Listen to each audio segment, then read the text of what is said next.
Hello everyone, welcome to GK in shorts. और इस polity की कंप्लीट लेक्चर सीरीज में आपका फिर से एक बार स्वागत है। आई होप आप लोग को सीरीज पसंद आ रही होगी। साथ में मैं आपको बता दूं कि सीरीज को कैसे आपको पढ़ना है। जैसे मान लीजिए पार्ट 3 है, तो पार्ट 3 में है फंडामेंटल राइट्स। तो उस तरीके से मैंने लेक्चर्स को अरेंज कर रखा है, जैसे part 3 lecture 1, part 3 lecture 2, part 3 lecture 4, इस तरीके से। साथ में मैं आपको बता दूं कि एंशियंट हिस्ट्री की भी सीरीज चल रही है, उसमें भी आप लोग पढ़िएगा जा करके। सबसे बड़ी बात है कि एथिक्स की सीरीज में भी सारे टॉपिक कवर करेंगे हम लोग, और आपको एक एक चीज बिल्कुल एग्जाम्पल से सब कुछ समझाएंगे। तो आप लोग को कोई भी डाउट हो तो आप लोग उसको कमेंट सेक्शन में जाके लिखिएगा। साथ में आप लोग चैनल को भी सब्सक्राइब कर लीजिएगा ताकि आपको रेगुलर नोटिफिकेशन मिलते रहें और हम लोग के साथ में ही पढ़ते जाएगा। देखिए, वर्क को पेंडिंग मत डालिएगा, साथ में ही पढ़ते रहिएगा हम लोगों के, तो इससे आप लोग का कंप्लीट होता रहेगा टाइम टू टाइम। ठीक है, चलिए स्टार्ट करते हैं आज का लेक्चर। इसमें हम लोग देखेंगे आज स्पीकर, डिप्टी स्पीकर के बारे में, चेयरमैन, डिप्टी चेयरमैन के बारे में, काउंसिल ऑफ स्टेट्स के, और पावर प्रिविलेजेस समझेंगे हाउस ऑफ पार्लियामेंट में, कुछ स्पेशल पावर्स भी समझेंगे लोकसभा की। ठीक है, चलिए आइए स्टार्ट करते हैं। देखिए, ये क्रिस्टोफर रीव हैं। आपने डीसी कॉमिक्स पढ़ी होगी, उसमें आपने सुपरमैन के कैरेक्टर को देखा होगा, तो ये इनसे ही इंस्पायर्ड है। ये बोलते हैं कि once you choose hope, anything is possible. सबसे बड़ी बात है कि आप उसको रिवर्स भी करिए सेंटेंस को, तब भी ये कितना सेंस बनाता है। देखिए, anything is possible once you choose hope. तो होप ये देखिए एक फीलिंग की तरह होती है, और उसके बाद जो फीलिंग्स होती हैं वो थिंग्स को बेटर करने लगती हैं और चीजें अपने आप चेंज होने लगती हैं। तो लाइफ में आप लोग कभी होप को मत खोइएगा। हमेशा कोई भी टास्क करते हैं तो होपफुल होकर के करिएगा। जैसे देखिए, यहाँ पर देखिए, इस कंक्रीट से ग्राउंड में एक प्लांट निकल आया। ठीक है, तो ये एक तरीके से एनालॉजी है कि होप कभी मत छोड़िए, हमेशा फाइट करते रहिए चाहे कोई भी सिचुएशन हो, और काम रहिए। देखिए, काम माइंड सबसे बेस्ट माइंड होता है, और आपको जो बेस्ट प्रोबेबल सॉल्यूशन मिलते हैं वो आपको काम माइंड से ही मिलते हैं। तो चलिए इसी के साथ स्टार्ट करते हैं आज का लेक्चर। सबसे पहले हम लोग जानेंगे स्पीकर के बारे में। इसमें हम लोग इलेक्शन के बारे में समझेंगे, टेन्योर के बारे में समझेंगे। तो चलिए बात करते हैं स्पीकर की। देखिए, जो स्पीकर होता है वो इलेक्ट किया जाता है लोकसभा के द्वारा। अपने आपस में मेंबर्स जो होते हैं, एमंग इट्स मेंबर जो चुन के आते हैं, उनमें से ही चूज किया जाता है। और स्पीकर का जब ऑफिस होता है, जब वैकेंट हो जाता है, तो लोकसभा इलेक्ट करता है another member to fill the vacancy. अब जो डेट होती है, ठीक है, इलेक्शन की स्पीकर के, वो फिक्स करता है कौन? प्रेसिडेंट। इस बात को आप ध्यान रखिएगा, प्रेसिडेंट फिक्स करता है। अब देखिए, 3 केस ऐसे हैं कि जब वैकेंसी क्रिएट हो सकती है। पहला केस है कि वो सीज हो जाए मेंबर एग्जिस्ट करने का लोकसभा का, मतलब अब वो नो लॉन्गर मतलब एलिजिबल नहीं है कि वो लोकसभा का मेंबर है, तब वो स्पीकर नहीं बन सकता। दूसरा, वो रिजाइन कर दे। किसको? किसको रिजाइन करेगा बताइए आप? डिप्टी स्पीकर को रिजाइन करेगा। ठीक है, डिप्टी स्पीकर को वो रेजिग्नेशन दे देगा और वेकेंट हो जाएगी सीट। इसी तरीके से इसको रिमूव भी कर सकते हैं। अब रिमूव कैसे करेंगे? देखिए, रिमूव करना है तो एक रेजोल्यूशन पास करना पड़ता है हमको, और रेजोल्यूशन जो है वो पास होता है by a majority of all the members of the Lok Sabha, Lok Sabha के सारे मेंबर से। और ये रेजोल्यूशन जो होता है वो 14 डेज के नोटिस पीरियड में आप उसको देना पड़ता है स्पीकर को। देखिए, 14 डेज का नोटिस पीरियड क्यों लिया गया, आप इस बात को समझिए, ये बुक में नहीं दिया गया है। देखिए, 14 डेज का जो नोटिस पीरियड है वो इसलिए है ताकि स्पीकर, अगर कोई पेंडिंग वर्क है या कोई किसी कमेटी में कुछ काम कर रहा है और कुछ सबमिट करना है या उस पर कोई रेस्पॉन्सिबिलिटी दी गई है, तो वो उसको कंप्लीट कर दे। तो इसलिए उसको 14 डे का नोटिस पीरियड देना पड़ता है। ठीक है, अब इसमें देखिए एक चीज ध्यान रखिएगा। देखिए, जब ये रिजोल्यूशन स्पीकर के रिमूवल के लिए अंडर कंसिडरेशन होता है हाउस में, तब वो प्रिसाइड नहीं करता है हाउस की सिटिंग। वो वहां पर प्रेजेंट रह सकता है पर प्रिसाइड नहीं करेगा। वो बोल सकता है, प्रोसीडिंग्स में पार्ट ले सकता है एक नॉर्मल मेंबर की तरीके। ठीक है, और वो जो वोट करेगा वो हमेशा वोट करेगा फर्स्ट इंस्टेंस में। ठीक है, फर्स्ट इंस्टेंस में केवल वोट करेगा, वैसे नहीं करेगा, कास्टिंग वोट नहीं देगा। अभी हम लोग आगे चल के कास्टिंग वोट को समझेंगे। ठीक है, फिर देखिए यहाँ पर आपको अब मैं बताता हूँ रोल, पावर और फंक्शन क्या है। अब मैं डिस्कस करता हूँ आपसे रोल, पावर और तीसरा है फंक्शन। अब देखिए जो ये स्पीकर है, ये अपनी पावर्स जो है वो ड्राइव करता है, अपनी ड्यूटीज जो ड्राइव करता है वो 3 सोर्सेस से ड्राइव करता है। इसको आप लिख लीजिएगा, ये काफी बार एग्जाम में पूछ देते हैं। देखिए, पहला जो ड्राइव करता है वो ड्राइव करता है कॉन्स्टिट्यूशन ऑफ इंडिया से, ठीक है। दूसरा जो ड्राइव करता है वो ड्राइव करता है rules of procedure and conduct of business of Lok Sabha. Rules of procedure and conduct of business of Lok Sabha. और तीसरा जो है वो है पार्लियामेंट्री कन्वेंशन। देखिए, पार्लियामेंट्री कन्वेंशन मैंने आपको बताया ही हुआ है कि ये एक तरीके से रेसिड्यूअरी पावर होती है जो कहीं लिखी नहीं है। एक प्रचलन चला आ रहा है बहुत पहले से कि ऐसा कर रहे हैं तो ऐसा मान लेते कि हाँ ऐसा ही करना है, तो उसको बोलते हैं कन्वेंशन। रेसिड्यूअरी पावर होती है। फिर देखिए, अगर हम लोग बात करें कुछ पावर और ड्यूटीज की लोकसभा के स्पीकर की, तो उसको हम लोग डिस्कस कर लेते हैं एक बाय एक करके, जितनी भी हैं। देखिए, अगर हम लोग सबसे पहली बात करें तो ये कोरम जो होता है उसको मेंटेन रखता है, ठीक है। जैसे लोग स्पीकर है वो एडजर्न करता है हाउस को या सस्पेंड करता है मीटिंग को अगर वहां पर कोरम नहीं होगा। और कोरम मेंटेन करने के लिए देखिए कितनी रिक्वायरमेंट होती है। हाउस की जितनी भी स्ट्रेंथ है, ठीक है, उसकी 1/10 रिक्वायरमेंट होती है कोरम को इस्टेब्लिश करने के लिए। फिर देखिए, ये सबसे इंपॉर्टेंट जो मैं अब आपको बताने जा रहा हूँ, इसको आप लोग ध्यान रखिएगा, ये बहुत बार एग्जाम्स में पूछा गया है। देखिए, अब देखिए, ये कभी फर्स्ट इंस्टेंस में वोट नहीं करता है स्पीकर, ठीक है। कभी भी जैसे नॉर्मल वोटिंग हो रही ना, तो फर्स्ट इंस्टेंस में वोट नहीं करता है, बल्कि वो कास्ट करता है कास्टिंग वोट। अब देखिए, कास्टिंग वोट को मैं आपको एग्जाम्पल से समझाता हूँ। कास्टिंग वोट के एग्जाम्पल समझाता हूँ। जैसे मान लीजिए कोई इशू है, अब उसमें वोटिंग हुई, ठीक है। तो वोटिंग में क्या हुआ है, वोट इक्वली डिवाइड हो गया, इधर भी मान लीजिए 50 मिले और इधर भी 50 वोट मिले। अब कैसे डिसाइड होगा कि ये पास होना है कि नहीं आना है, होना है। तो इस केस में स्पीकर जो है अपना वोट कास्ट कर देगा, या इधर कास्ट कर देगा या इधर कास्ट कर देगा। तो इस वोट को बोलते हैं कास्टिंग वोट। अब जब ये वोट कास्ट कर देगा तो देखिए डेडलॉक खत्म हो गया ना। तो पर्पस जो होता है वो होता है इस डेडलॉक को खत्म करने का। फिर देखिए अगला पॉइंट, देखिए ये स्पीकर जो है वो प्रिसाइड करता है जॉइंट सिटिंग में, ठीक है। जॉइंट सिटिंग में प्रिसाइड करता है दोनों हाउस की। और ये जो सिटिंग होती है, जॉइंट सिटिंग, ये सम्मन होती है प्रेसिडेंट के द्वारा, ताकि एक जो डेडलॉक क्रिएट हो गया है उसको सेटल किया जा सके, जो बिल है और जो प्रेजेंट किया गया है। फिर देखिए, ये सीक्रेट सिटिंग भी अलाउ करता है हाउस में, और ये रिक्वेस्ट किया जाता है लीडर ऑफ द हाउस के। और जब हाउस सीक्रेटली सिट करती है तो कोई भी स्ट्रेंजर वहां पे गैलरीज में कुछ भी कोई भी कहीं भी अलाउ नहीं होता है, ठीक है।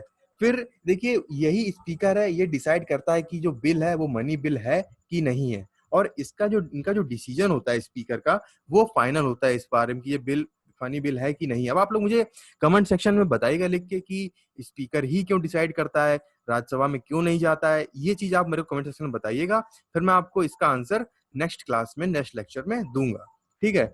अब देखिए, जब ये मनी बिल जो होता है ना, ये मनी बिल जब राज्यसभा में जाता है तो राज्यसभा सिर्फ इसमें रिकमेंडेशन दे सकता है, और फिर उसके बाद प्रेसिडेंट उसको एसेंट दे देता है।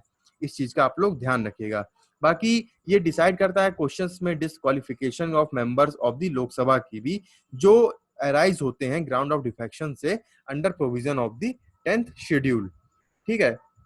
फिर और क्या करता है ये अपॉइंट करता है चेयरमैन। जितनी भी पार्लियामेंट्री कमिटीज होती हैं सब में ये चेयरमैन अपॉइंट करता है और सुपरवाइज करता है उनकी फंक्शनिंग। बाकी आप लोग ध्यान रखिएगा कि ये खुद चेयरमैन होते हैं कुछ कमिटीज के। मैं आपको एक बार बता देता हूँ कि ये खुद चेयरमैन होते हैं। देखिए, ये खुद चेयरमैन होते हैं कुछ कमिटीज के, जिनका नाम है business advisory committee, business advisory committee, ठीक है। दूसरी है रूल कमिटी, ठीक है। और जो थर्ड है वो है जनरल पर्पस कमिटी। ध्यान रखिएगा, इनके ये चेयरमैन खुद होते हैं। तो ये थी इंफॉर्मेशन स्पीकर के बारे में। अब देखिए, यहीं पर थोड़ा सा डिप्टी स्पीकर के बारे में भी डिस्कस कर लेते हैं। देखिए स्पीकर मेन था वो डिस्कस कर लेते हैं, बाकी आपको नॉर्मली मैं डिप्टी स्पीकर के बारे में भी बता देता हूँ थोड़ा सा। देखिए जैसे स्पीकर होता है वैसे ही डिप्टी स्पीकर भी जो है इलेक्ट होता है लोकसभा के द्वारा, अपने आपस में ही मेंबर्स में से इलेक्ट होकर के आता है, ठीक है। और इनका भी वही है कि अगर ऑफिस इनका वेकेंट होता है तो लोकसभा जो है इलेक्ट कर लेता है कोई और मेंबर जो इनकी वैकेंसी को फिल कर सके। बाकी देखिए इसमें भी वही तीन चीजें हैं, जैसे कि ही जैसे कि वैकेंसी कैसे क्रिएट हो सकती है, या फिर वो या तो वो सीज कर दे मेंबर एग्जिस्ट करना लोकसभा का, या तो वो रिजाइन कर दे, या तो उसको वही रिमूव करने के लिए रिजोल्यूशन पास किया गया हो। तो ये चीजें थी डिप्टी स्पीकर को लेकर के। अब देखिए जो इंस्टीट्यूट है स्पीकर और डिप्टी स्पीकर का, वो ओरिजिनेट हुआ 1921 में। ये एडिशनल इंफॉर्मेशन है सब, ये फैक्चुअल इंफॉर्मेशन बहुत बार एग्जाम में पूछी गई है और रेगुलर पूछी भी जाएगी आगे, और क्या पूछ लेंगे ये लोग।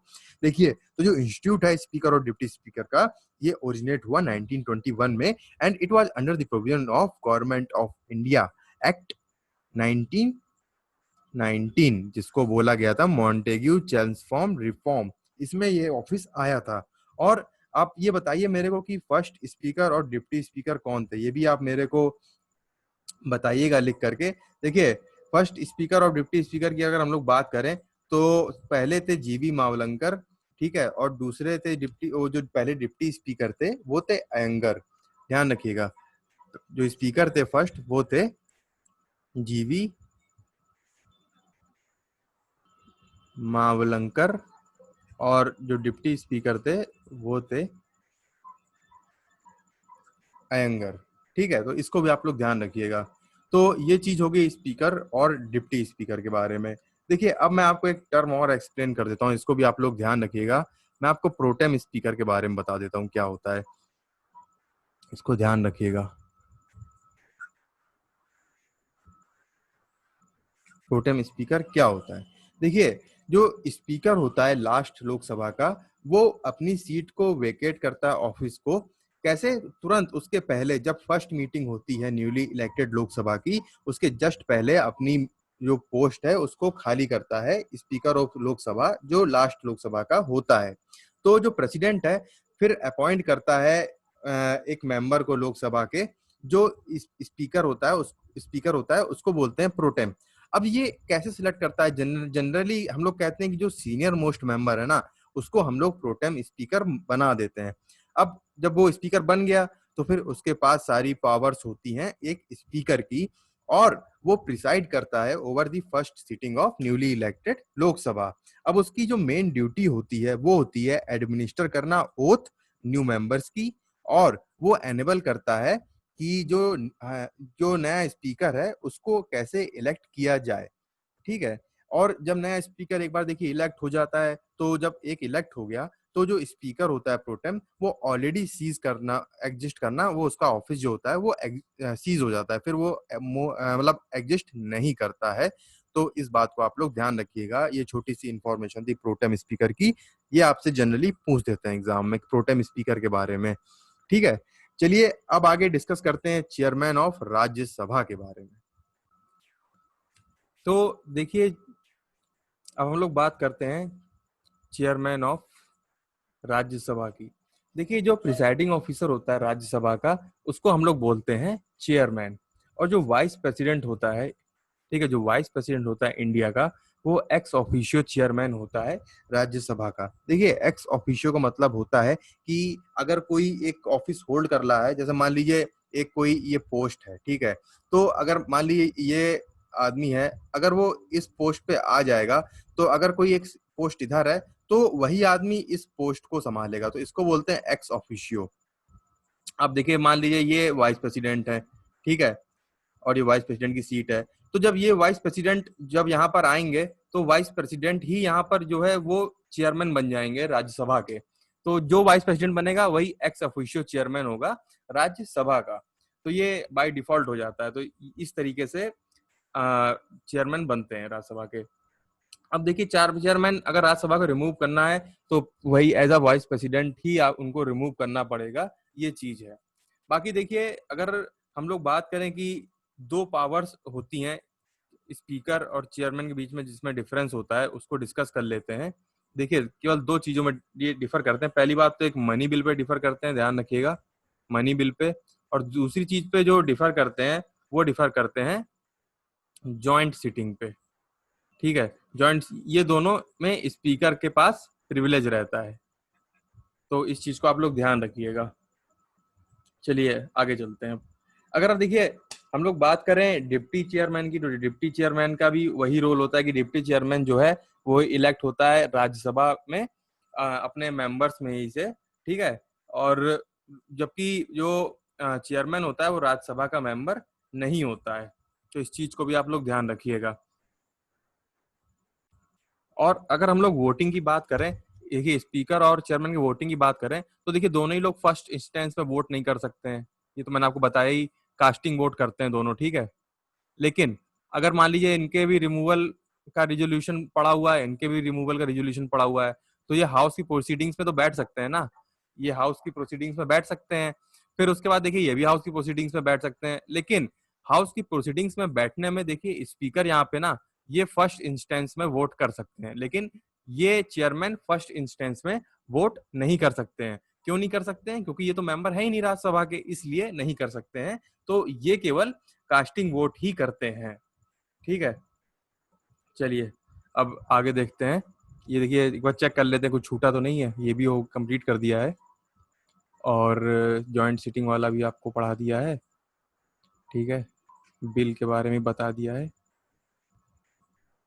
स्पीकर,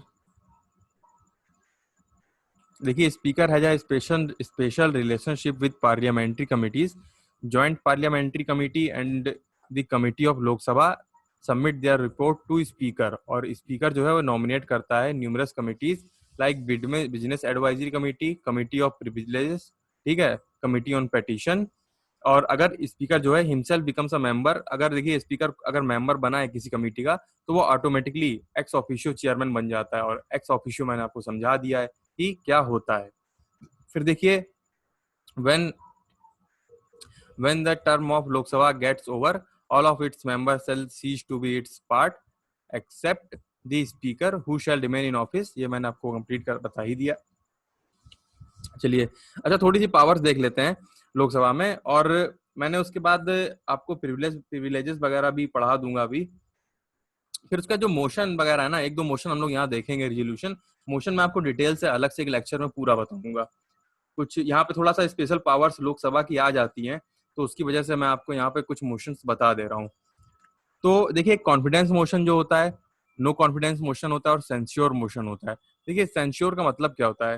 देखिए सेंश्योर का मतलब एक तरीके से होता है कि एक एक्सप्रेशन होता है स्ट्रॉन्ग डिसअप्रूवल का, या कोई हार्ड क्रिटिसिज्म होता है, उसको बोलते हैं सेंश्योर।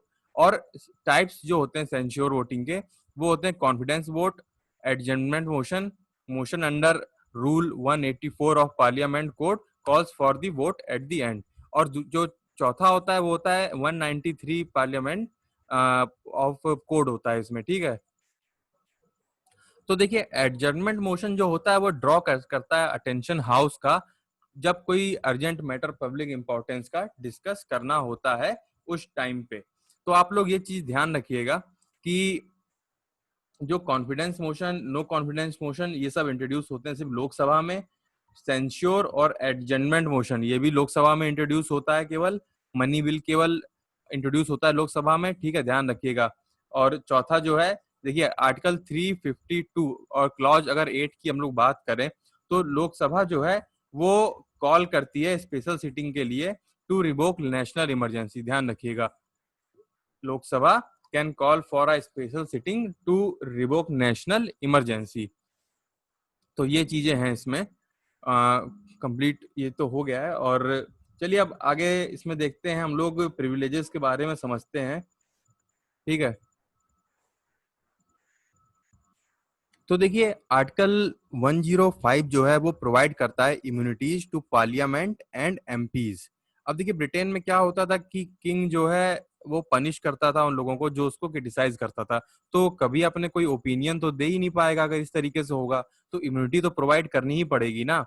तो देखिए 44 कॉन्स्टिट्यूशनल अमेंडमेंट एक्ट के पहले क्या था, हम लोग ब्रिटिश प्रैक्टिसेस पे ही रिलाई करते थे, जिसमें जो प्रिविलेजेस थे वो अनकोडिफाइड थे। अब देखिए अगर प्रिविलेजेस अनकोडिफाइड होंगे तो जो पावर में होगा वो हमेशा उसका मिसयूज करेगा, और अगर उनको हम लोग लॉ को कोडिफाई कर देंगे तो कोई भी उसका मिसयूज नहीं कर पाएगा और चीजें उसके ही अकॉर्डिंग होगी जैसे होनी चाहिए। अब देखिए बिफोर सेक्शन 15 जो 44th कॉन्स्टिट्यूशनल अमेंडमेंट एक्ट का है, देखिए ये डिफाइन करता है स्टेटस ऑफ अनकोडिफाइड प्रिविलेजेस। मतलब ये है कि what ever existed at that time that was Frozen to be followed henceforth, आगे के लिए उसको फ्रीज कर दी गया। और ध्यान रखिएगा मिनिस्टर और अटॉर्नी जनरल है, ये भी इम्यूनिटी को मतलब वो इनको भी इम्यूनिटी मिलती है, यूज कर सकते हैं ये इम्यूनिटी को। अब देखिए जैसे आर्टिकल 121 है, ठीक है, हम लोग सुप्रीम कोर्ट पूरा डिटेल में एक लेक्चर में समझेंगे। तो आर्टिकल 121 की अगर हम बात करें तो यहाँ पे क्या है, जो कंडक्ट होता है जजेस का, जो सुपीरियर कोर्ट के होते हैं, उसको डिस्कस नहीं कर सकते हैं पार्लियामेंट में। ठीक है, इस बात को आप लोग ध्यान रखिएगा। जब तक उनके रिमूवल का डिस्कशन ना हो तब तक सुपीरियर कोर्ट के जजेस का जो कंडक्ट है उसको डिस्कस नहीं कर सकते हैं। देखिए मैंने लिखा भी होगा इसको कहीं पे, हाँ ये रहा, ये देखिए आर्टिकल 121। फिर देखिए क्या है, कोई भी एमपी है उसको अरेस्ट नहीं कर सकते हैं सिविल केस के लिए, ध्यान रखिएगा, इसको एग्जाम में बार बार पूछा गया है। आपको यहाँ पे क्रिमिनल केस डाल देंगे, किसी भी एमपी को क्रिमिनल केस के लिए अरेस्ट नहीं कर सकते हैं। लेकिन आप लोग ध्यान रखिएगा, यहाँ पे बात हो रही है सिविल केस की, कि किसी भी एमपी को he can not be arrested for the civil cases prior to 40 days and after the 40 days of the session of the parliament. और ये अप्लाई किसमें नहीं होता है, क्रिमिनल केस में अप्लाई नहीं होता है, ठीक है, प्रिवेंटिव डिटेंशन में नहीं होता है, और कंटेम्प्ट ऑफ कोर्ट में नहीं होता है। इसमें ये लोग अरेस्ट किए जा सकते हैं। अब देखिए कोई भी अगर एमपी है उसको कंपेल नहीं किया जा सकता है कि वो ज्यूरी सर्विस प्रोवाइड करे अगर पार्लियामेंट का सेशन चल रहा है। मान लीजिए कहीं पर उसको कुछ बताना है कोर्ट में, तो कोर्ट उसको कंपेल नहीं कर सकती कि आप लोग आइए और एक ज्यूरी सर्विस दीजिए जुडिशरी को, अपना बताइए आकर के, ठीक है, कुछ भी हो, पार्लियामेंट अगर सेशन में है तो इससे उनको इम्यून रखा गया है। अब देखिए यहाँ पे एक राइट है टू एक्सक्लूड किया जा सकता है आउटसाइडर को फ्रॉम विटनेसिंग प्रोसीडिंग्स। ये देखिए बाहर से ये भी राइट है कि बाहर का कोई है तो उसको अगर नहीं दिखानी है प्रोसीडिंग्स, वहां से कुछ ऐसी urgent matter of public importance discuss हो रहे हैं जो उस टाइम पे नहीं डिस्क्लोज कर सकते हैं, तो आउटसाइडर का भी बिहेवियर रेगुलेट कर सकते हैं। अब देखिए क्रॉस लेग भी बैठना वहां पे अनपार्लियामेंट्री, आप एक के ऊपर एक पैर रख के नहीं बैठ सकते हैं, ठीक है। तो उसके बाद देखिए कुछ वर्ड्स होते हैं जिस जो बैन किए गए हैं कि आप लोग उस वर्ड्स का यूज नहीं कर सकते हैं, क्योंकि सारी चीजें ऑन रिकॉर्ड रखी जा सकती हैं, और अगर उन वर्ड्स को, जैसे एग्जांपल मान लीजिए ब्लडी हो गया, इस तरीके के वर्ड्स में पार्लियामेंट में यूज नहीं कर सकते हैं, इनको अनपार्लियामेंट्री बोला गया है और वो पब्लिश नहीं किया जा सकते हैं। फिर देखिए लोकसभा के पास पावर है पनिश करने के लिए, कोई अगर कंटेम्प्ट करता है लोकसभा को, जैसे 6th लोकसभा ने डिसमिस कर दिया था, एग्जांपल से देखिए इंदिरा गांधी को, और उनको सेंटेंस किया था प्रिजन के लिए फॉर कंटेम्प्ट ऑफ पीरियस लोकसभा का। फिर देखिए प्रिविलेज जो कमेटी होती है लोकसभा में और राज्यसभा में, वो इन मैटर्स को देखती है, ध्यान रखिएगा, पूछ सकता है आपको कि इन सब मैटर्स को कौन देखती है, तो ध्यान रखिएगा ये प्रिविलेज कमेटी है, वो इन सब मैटर को देखती है, ठीक है। फिर देखिए सर्वाइवल राइट्स जो हैं वो क्या है, 20, 21, 22, ये मैंने आपको पढ़ाया है फंडामेंटल राइट्स में, इसमें आप लोग देख लीजिएगा जाके क्या थे, ठीक है। अब ये देखिए विल हैव प्रेसिडेंस, इनका जो है वो प्रेसिडेंस होगा, यानी कि they are greater over parliamentary privileges. फिर देखिए fundamental right to free speech article 19(1) है जो है वो सबॉर्डिनेट है पार्लियामेंट्री प्रिविलेज के। तो इसको आप लोग ध्यान रखिएगा, ये छोटी छोटी चीजें हैं, बहुत बार एग्जाम में पूछी गई हैं और आगे भी पूछी जाएंगी ये। अब देखिए हम लोग थोड़ा सा स्कोप डिस्कस कर लेते हैं, आर्टिकल 105 का जो हमने देखा उसको हम लोग थोड़ा सा डिस्कस कर लेते हैं कि स्कोप क्या है आर्टिकल 105 का। अब देखिए आर्टिकल 105 एक तरीके से रिपोजिटरी है अनडिफाइंड पावर्स का, ठीक है, एक रिपोजिटरी है अनडिफाइंड पावर्स का। क्यों? क्योंकि पार्लियामेंट ने अभी तक कोई ऐसा लॉ एनेक्ट नहीं किया है कोडिफाई करने के लिए पार्लियामेंट्री प्रिविलेजेस को। तो जो इम्यूनिटीज और प्रिविलेजेस हैं वो डिफाइन की गई हैं बाय प्लेसिंग अ रिलायंस, एक भरोसा रखा गया है कि जो कन्वेंशंस होती हैं और जो पार्लियामेंट्री प्रैक्टिसेस होती हैं उन चीजों पे थोड़ा रिलाई करके उनको ऐसे रखा गया है। ठीक है, ऐसा कोई लॉ नहीं बनाया है। देखिए, सुप्रीम कोर्ट ने PV Narasimha Rao versus state CBI 1998 में एक बताया था कि जो एक एग्जांपल दिया था कि जो स्कोप है आर्टिकल 105 का, जिसमें जो एमपीज होते हैं जो ब्राइब वगैरह लेते हैं वोटिंग में कॉन्फिडेंस मोशन के दौरान, वो इम्यूनाइज्ड थे from prosecution even though the court had declared that कि जो एमपी होता है वो एक पब्लिक सर्वेंट है for the purpose of prevention of corruption act 1988। तो ये एग्जांपल को आप देखिए, सुनिएगा और अभी इसको इसको थोड़ा सा समझिएगा। जो मैंने आपको बताया इस केस को, PV Narasimha Rao versus state of CBI, उसमें थोड़ा सा स्कोप को इसको दिखाने की कोशिश की थी, लेकिन अभी भी थोड़ा सा ये कोई लॉ इस पर एनेक्ट नहीं हुआ है और कुछ इसमें क्लियर नहीं है। ठीक है, तो हम लोगों ने आज के लेक्चर में काफ़ी चीज़ें डिस्कस कर ली हैं, और आपको लेक्चर अच्छा लगा हो तो इसको लाइक करिएगा और चैनल भी सब्सक्राइब कर लीजिएगा। आगे भी सीरीज ऐसी कंटिन्यू रहेगी, एग्जांपल्स के साथ, केसेस के साथ सब कुछ डिस्कस करेंगे। ठीक है, चलिए, थैंक यू वेरी मच।